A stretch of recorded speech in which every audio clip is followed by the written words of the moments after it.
Hello everyone, welcome back to my channel Creative Mind. This is chapter number 3 of 12th class, the Mughal School of Miniature Painting. In this video, we will discuss about origin and development of Mughal school, Mughal style, early Mughal paintings and इस early Mughal paintings के space के अंदर हम लोग 3 rulers को हम लोग इसमें डिस्कस करेंगे. First number is Babur, second is Humayun and third is Akbar. Okay, so let's start. Origin and development of Mughal school. जैसे कि पहले मैं आपको इसकी हिस्ट्री के बारे में बता दूं एक बार कि जो मुग़ल स्कूल है या मुग़ल स्टाइल जो है, इसको स्कूल भी बोलते हैं हम लोग, स्टाइल भी बोलते हैं, जैसे आप लोग सबको पता है इस चीज़ के बारे में. तो जो मुग़ल आर्ट थी, मुग़ल स्टाइल थी, उसे बेसिकली स्टार्ट करने वाले मुग़ल रूलर्स ही थे एंड मुग़ल्स के थ्रू ही इस आर्ट को स्टार्टअप किया गया था इंडिया के अंदर. Mughal school, Mughal style India में ही डेवलप हुई थी और जो भी इसको स्टार्ट करने वाले थे वो बेसिकली मुग़ल रूलर्स ही थे. एंड इंडिया में जब इन्होंने अपना एम्पायर इस्टेब्लिश किया था उसी के बाद ये मुग़ल स्टाइल भी इंडिया में स्टार्ट हुई थी. सो देखिए इसके बारे में. Mughal arts origin and development under Mughal Empire and the rulers. That's why chronological order and history of Mughal is important to understand Mughal painting. जैसे मैंने अभी आपको बताया था कि मुग़ल आर्ट जो है वो बेसिकली मुग़ल्स के थ्रू ही डेवलप की गई थी. उन्हीं के थ्रू ओरिजिन भी, दैट मीन्स स्टार्ट भी उन्हीं के थ्रू की गई थी एंड डेवलपमेंट भी एंड डिक्लाइन भी उसी के थ्रू.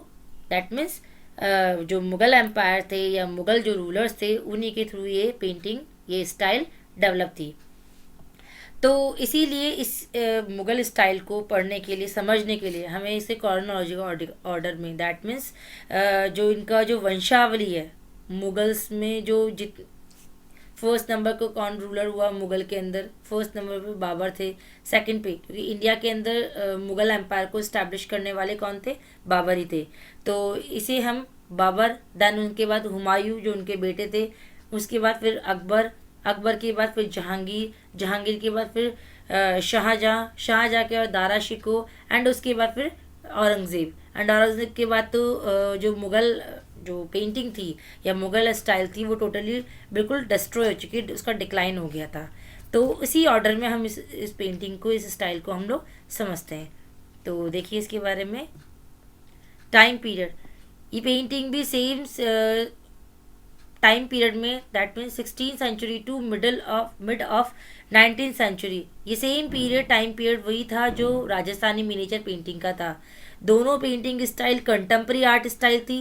दैट मीन्स एक ही समय की दोनों की दोनों आर्ट स्टाइल थी जो अलग अलग जगहों पे डेवलप हो रही थी. जैसे कि राजस्थानी जो मिनिएचर पेंटिंग थी वो राजस्थान, दैट मीन्स जो राजपूत एरिया था, राजपूताना एरिया जो था, राजस्थान, हिमाचल, इन एरियाज़ में ये डेवलप हो रही थी. एंड सेकेंडली उसी टाइम पीरियड में दिल्ली में, क्योंकि जो मुग़ल एम्पायर था उसका जो स्टार्टअप हुआ था वो दिल्ली से स्टार्ट हुआ था. तो वहाँ पे जो आर्ट स्टाइल, मुग़ल कोर्ट में जो आर्ट स्टाइल डेवलप हुआ, स्टार्टअप हुआ, वो 16th सेंचुरी से स्टार्ट हुआ था. तो दोनों का आपको टाइम पीरियड सेम मिलेगा.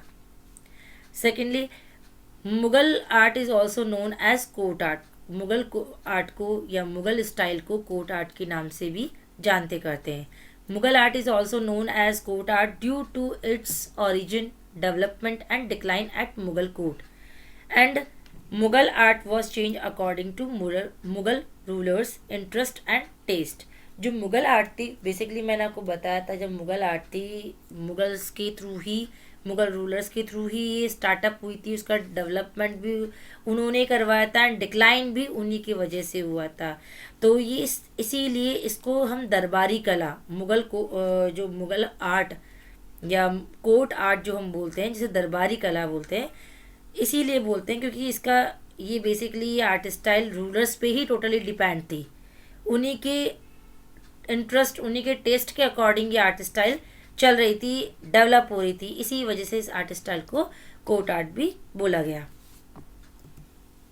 इन्फ्लुएंस, मुग़ल स्कूल पे कौन सी आर्ट स्टाइल का, दैट मीन्स आउटर इन्फ्लुएंस कौन सा था. तो बेसिकली जो मुग़ल्स थे वो फॉरेनर थे, दैट मीन मतलब विदेशी, मतलब इंडिया के तो थे नहीं वो लोग। तो मुगल्स जहाँ से आए थे वो पर्शियन इस्लामिक, क्योंकि ये इस्लामिक कंट्री से इंडिया में एंटर की थी इन्होंने। तो वहीं की आर्ट स्टाइल का इन्फ्लुएंस इन पेंटिंग स्टाइल पे दिखाई देता है।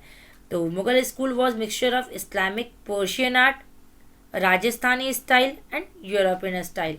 मुगल स्कूल पे इस्लामिक आर्ट, क्योंकि बेसिकली जो पर्शियन आर्ट और इस्लामिक आर्ट ये मुगल्स वहीं से आए थे, तो वहीं के आर्ट स्टाइल का इन्फ्लुएंस इनकी पेंटिंग स्टाइल पे दिखाई देता है। और साथ ही साथ एक राजस्थानी पेंटिंग जो कंटेम्प्रेरी आर्ट स्टाइल थी, जो उसके समकालीन में चल रही थी, उसी के साथ में पैरेलल में चल रही थी, तो उसका भी इन्फ्लुएंस इस आर्ट स्टाइल में दिखाई देता है। साथ ही साथ मुगल्स का जो यूरोपियंस थे, दैट मीन जो जैसे ईस्ट इंडिया का मतलब जो अंग्रेज थे, ब्रिटिश थे, उनके साथ भी इनका अच्छा रिलेशन था। तो उस रिलेशनशिप की वजह से भी उनका आना जाना, उनका कांटेक्ट उनसे साथ बहुत अच्छा था। तो उनके आर्ट स्टाइल से भी उनका भी इन्फ्लुएंस इनके आर्ट स्टाइल पे सीन होता है। Hindu indigenous theme with Persian style and European theme and style were contributed important role to create the Mughal school. Mughal school के पेंटिंग की जो मेन थीम थी वो प्रॉपर इंडियन थी।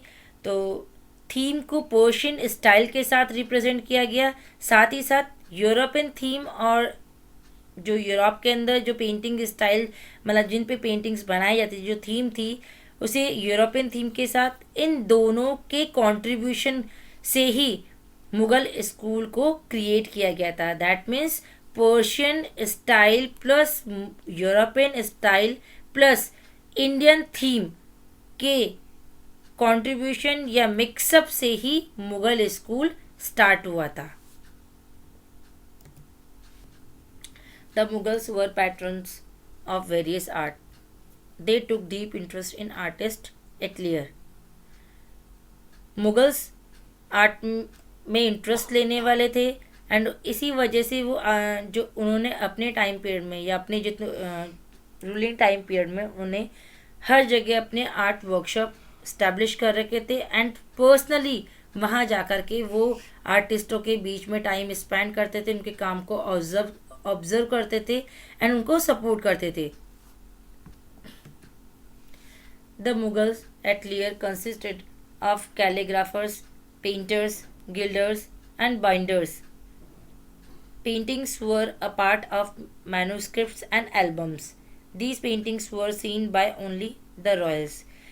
जो मुगल एटलियर्स थे, Mughal atelier that mean Mughal के जो थ्रू जो जितने भी आर्ट वर्कशॉप या जो एक प्लेस, एटलियर का मतलब होता है एक वो प्लेस, वो एरिया जहाँ पे बहुत सारे आर्टिस्ट मिलके काम करते हैं, एंड एक पेंटिंग को बनाने में बहुत सारे आर्टिस्ट मिलके अलग अलग उस पेंटिंग के अलग अलग पार्ट को कंप्लीट करते हैं।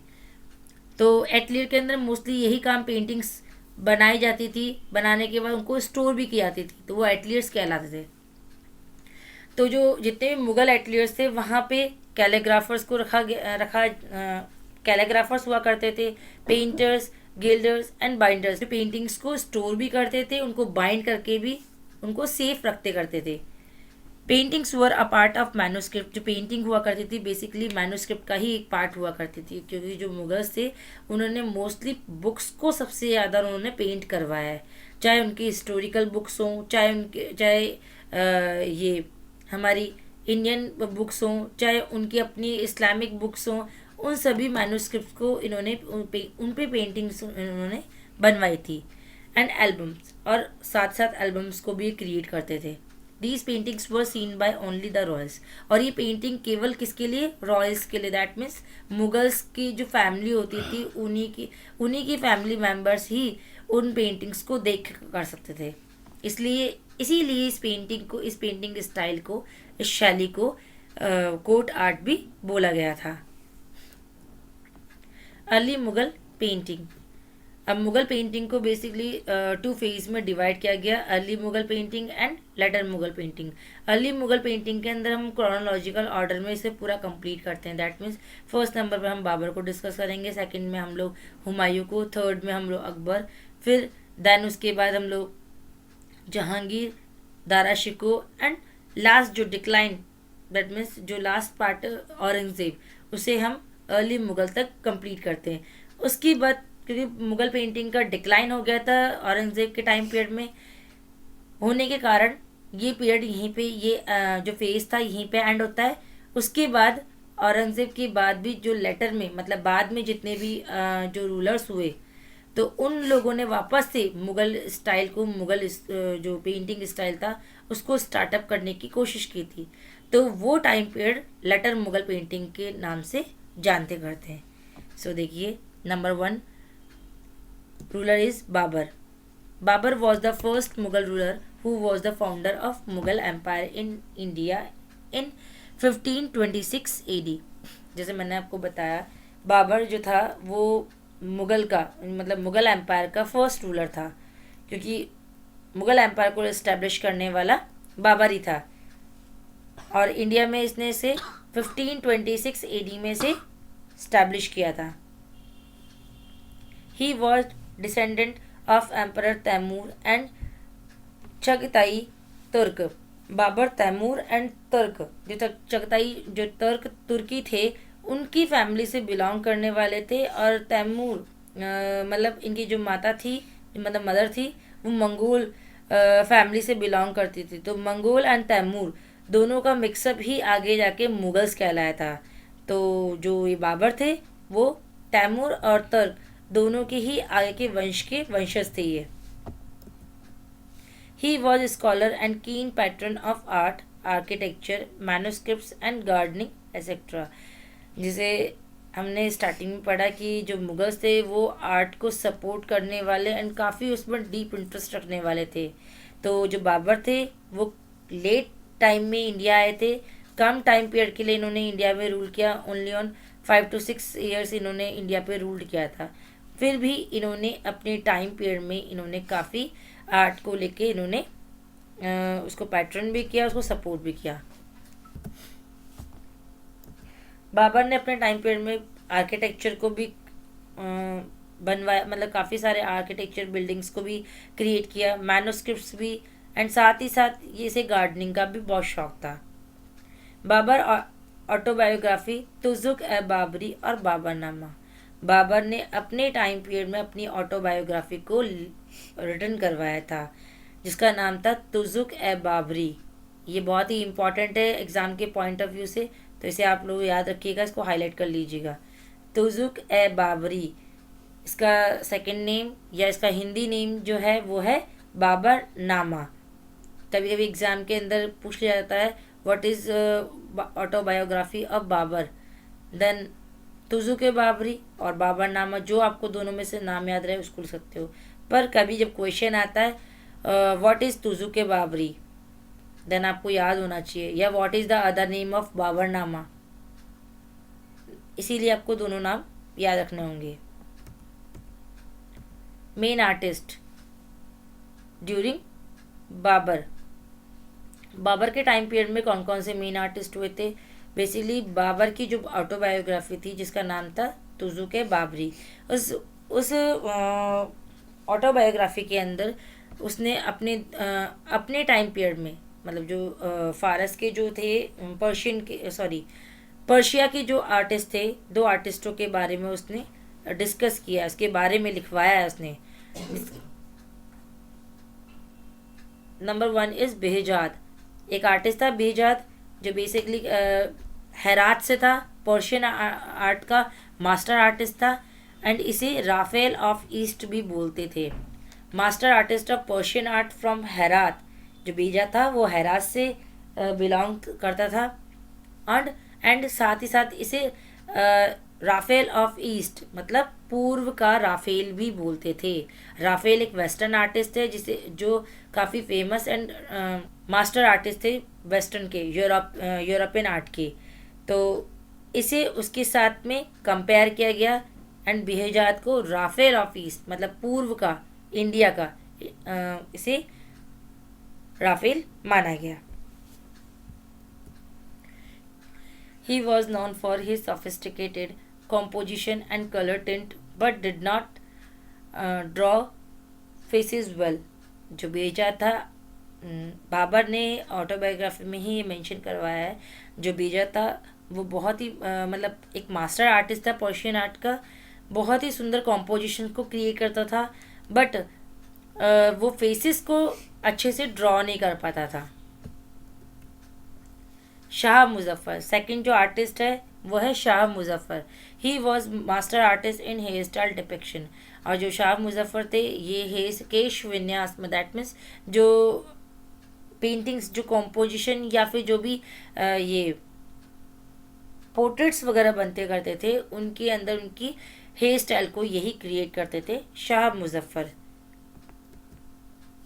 Second ruler is Humayun. Babur के बाद जो रूलर आया वो उनका बेटा हुमायूं था। After death of Babur, Humayun became king of Mughal empire. After death of Babur, Humayun became king in 1530 AD.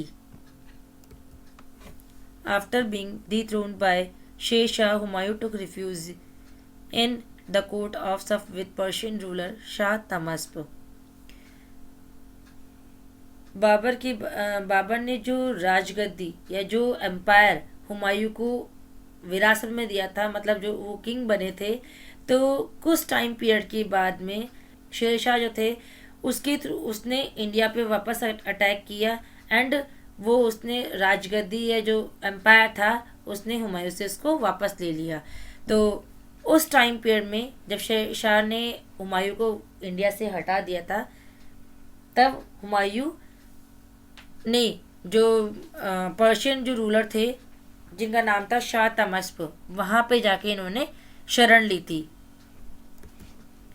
Humayun established his court in Kabul in 1545 AD with the help of Shah तमस्प।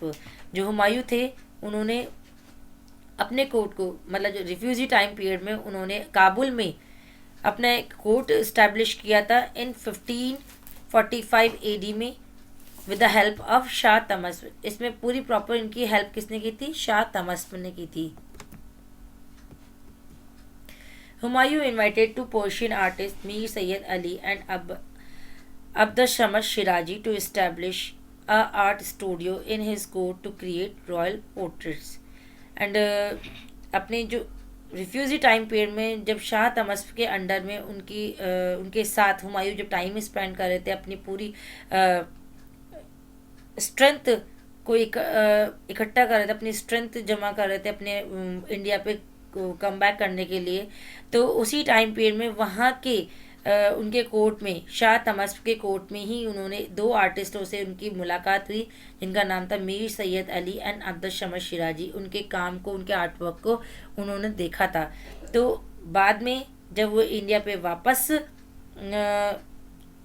उनको throne मिला, मतलब शेर शाह को उन्होंने जब हरा दिया एंड इंडिया में आए, तब उन्होंने दोनों ही आर्टिस्टों को इंडिया में इनवाइट किया एंड अपने स्टूडियो एक आर्ट स्टूडियो ओपन करने के लिए एंड वहाँ पेंटिंग करने के लिए उनको इनवाइट किया था।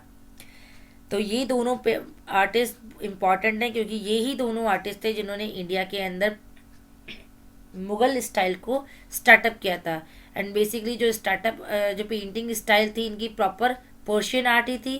दैट मीन्स जो इनिशियल टाइम पीरियड में Mughal art proper Persian art ही थी, बट धीरे धीरे जैसे जैसे उसमें इंडियन एलिमेंट्स इंक्लूड होते गए तब जाके वो अपने इंडियन मुगल आर्ट में कन्वर्ट हुई। Both Persian artist initiated Mughal art in India, but this Mughal art was complete Persian art. निगार खाना।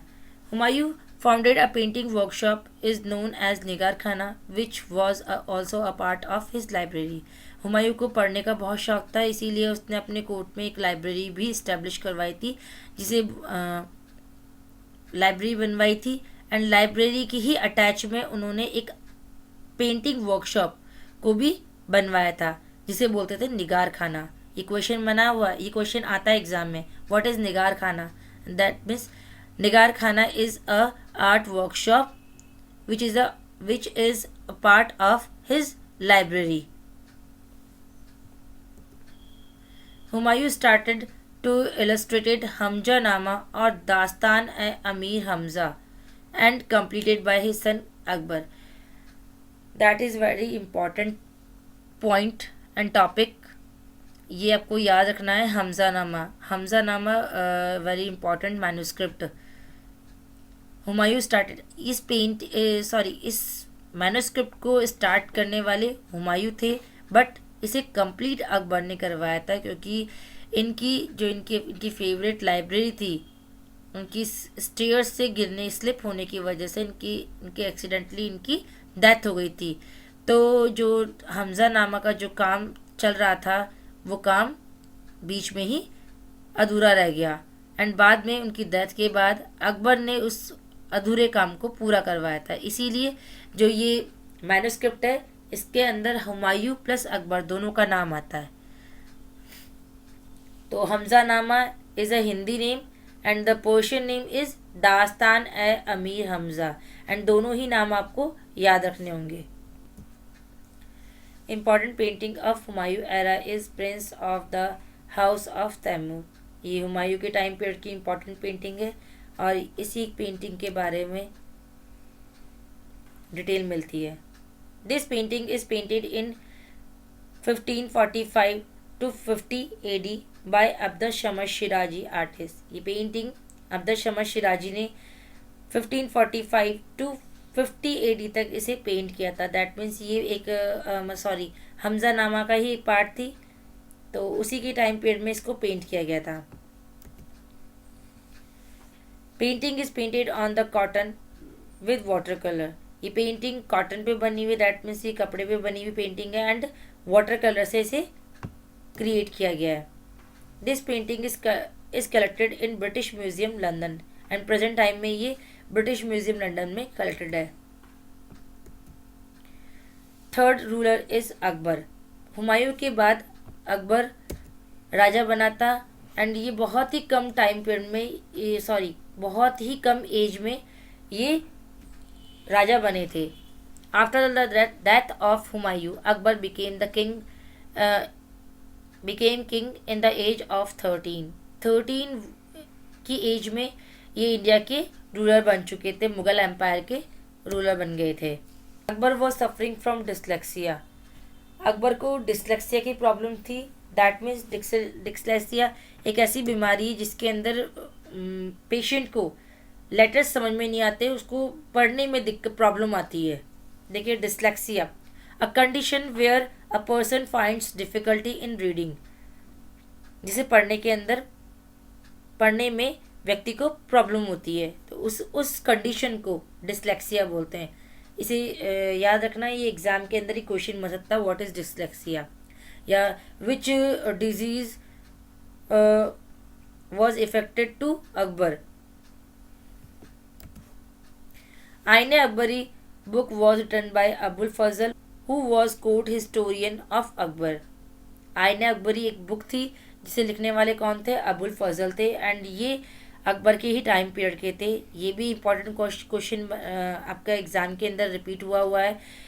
Who was the author of आईने अकबरी, या which book was written by Abul Fazl. In this book he mentioned about Akbar passion for arts and more than 100 artists work in Akbar atelier. Abul Fazl ने अपनी आईने अकबरी में mention किया है कि Akbar art को लेकर काफ़ी पैशनेबल थे। इसी वजह से उनके आर्ट वर्कशॉप में 100 से भी ज़्यादा आर्टिस्ट मेंशन थे, और अकबर के जो आर्ट वर्कशॉप थी, एटलियर थी, उस एटलियर के अंदर इस्लामिक आर्टिस्ट के साथ साथ हिंदू आर्टिस्ट भी साथ में काम करते थे। एंड साथ ही साथ आपको जान के बहुत ही आश्चर्य होगा कि अकबर की आर्ट वर्कशॉप में जो इस्लामिक आर्टिस्ट थे उनसे ज़्यादा, उनसे नंबरिंग में हिंदू आर्टिस्ट ज़्यादा थे। दैट मीन्स जो हिंदू आर्टिस्ट थे वो इस्लामिक आर्टिस्ट से ज़्यादा थे उनकी वर्कशॉप में। एंड साथ ही साथ अकबर ने अलग अलग आर्ट को, ऐसा नहीं केवल पेंटिंग को ही सपोर्ट किया उन्होंने, पेंटिंग के साथ साथ उन्होंने डिफरेंट टाइप के आर्ट्स को, सभी आर्ट को उन्होंने सपोर्ट किया था। इसीलिए आपको पता होगा कि अकबर के दरबार में 9 रत्न हुआ करते थे एंड 9 रत्न वो अलग अलग आर्ट से रिलेटेड थे। Akbar era Mughal painting were made in Indo Persian style. जो अकबर के टाइम की जो मुगल पेंटिंग थी वो उसे बेसिकली इंडो पर्शियन स्टाइल बोला जाता था। रीज़न ये था कि उस अकबर की एटलियर में, जैसे बताया मैंने आपको कि जो अबुल फजल ने आईन अकबरी में लिखा था कि उसकी उनकी वर्कशॉप में 100 से भी ज़्यादा आर्टिस्ट थे एंड उन 100 से भी ज़्यादा आर्टिस्टों के अंदर सबसे ज़्यादा जो नंबर्स, जो आर्टिस्टों का जो नंबर था वो हिंदू आर्टिस्टों का नंबर सबसे ज़्यादा था। तो इसी वजह से उनकी स्टाइल में, दैट मीन्स जो वर्कशॉप थी उसमें काम करने वाले जो हिंदू आर्टिस्ट थे वो बेसिकली इंडियन आर्ट के आर्टिस्ट थे। तो उनका जो आर्ट स्टाइल था प्लस जो पर्शियन आर्ट स्टाइल में काम कर रहे थे, तो दोनों का आर्ट स्टाइलों का जब संगम हुआ, उनका मिक्सअप हुआ, उनका मिक्सचर हुआ, वो जाकर के इंडो पर्शियन आर्ट स्टाइल में कन्वर्ट हुआ। Main artist Mir Sayyid Ali. अब जो अकबर के टाइम पीरियड के जो मेन आर्टिस्ट कौन कौन से थे, बेसिकली 2 मेन आर्टिस्ट जो उसके फादर के थ्रू इंडिया में लाए गए थे। Number 1 is Mir Sayyid Ali. अब्दुल शमस शिराजी ये प्रीवियस से आर्टिस्ट हैं जो उसके फादर लेकर इंडिया में उनको लेकर के आए थे। उसके साथ साथ दसवंत, बसावन, मनोहर, गोवर्धन, मिस्किन, मुकंद ये भी अकबर के आर्ट वर्कशॉप के मेन आर्टिस्ट थे। Many manuscripts were illustrated and translated in Akbar era. Akbar के टाइम पीरियड में पेंटिंग्स तो बनी ही है, बट साथ ही साथ अकबर ने मोस्टली जो मैन्युस्क्रिप्ट्स थी उनको इलस्ट्रेटेड करवाया था एंड ट्रांसलेट भी करवाया था। इलस्ट्रेटेड मतलब उनको पेंट करवाया, एंड मीन जो उनके टॉपिक्स थे या उनकी जो कहानियाँ किस्से थे उनके पर उन्होंने पेंटिंग्स वगैरह बनवाई। साथ ही साथ उन्होंने अकबर ने उनको ट्रांसलेट भी करवाया। दैट मीन्स जैसे इंडियन जो एपिक्स थे या इंडियन जो टेक्स्ट थे, जैसे वेद पुराण हुए या कोई भी बुक हुई, उसको उन्होंने अपनी लैंग्वेज में ट्रांसलेट करवाया, या फिर जो उनकी अपनी लैंग्वेज की जो बुक्स थी उनको उन्होंने अदर लैंग्वेज में उसको ट्रांसलेट करवाया। तो मोस्टली अकबर के टाइम पीरियड में इलस्ट्रेटेड एंड ट्रांसलेट ये वर्क सबसे ज़्यादा हुआ था। Number 1 manuscript is Hamzanama. It is very important manuscript of Akbar era because of it was started by Humayun but completed by Akbar, क्योंकि हुमायूं की डेथ हो गई थी, इस वजह से उनका ये काम अधूरा रह गया था एंड उनके बेटे ने उसको इसे कंप्लीट करवाया। Hamzanama is the heroic story of Amir Hamza who was uncle of prophet Muhammad. इसीलिए इस हमजानामा, इस मैन्युस्क्रिप्ट का नाम, इसका अदर नेम दास्तान ए अमीर हमजा, दास्तान ए अमीर हमजा। दास्तान मतलब जो किस्से कहानियाँ होती हैं, उनकी कथाएं जो होती हैं, किसकी? अमीर हमजा। दास्तान ए अमीर हमजा, अमीर हमजा की किस्से कहानियों के बारे में इस बुक के अंदर पूरा डिटेल है, और यही चीज़ यहाँ पे भी लिखी हुई है। हमजा नामा is heroic story of Amir Hamza who was the uncle of prophet Muhammad. जो प्रॉफिट मोहम्मद थे उनके अंकल थे कौन? अमीर हमजा। उनकी बहादुरी के किस्से इस हमजा नामा बुक के अंदर मेंशन है।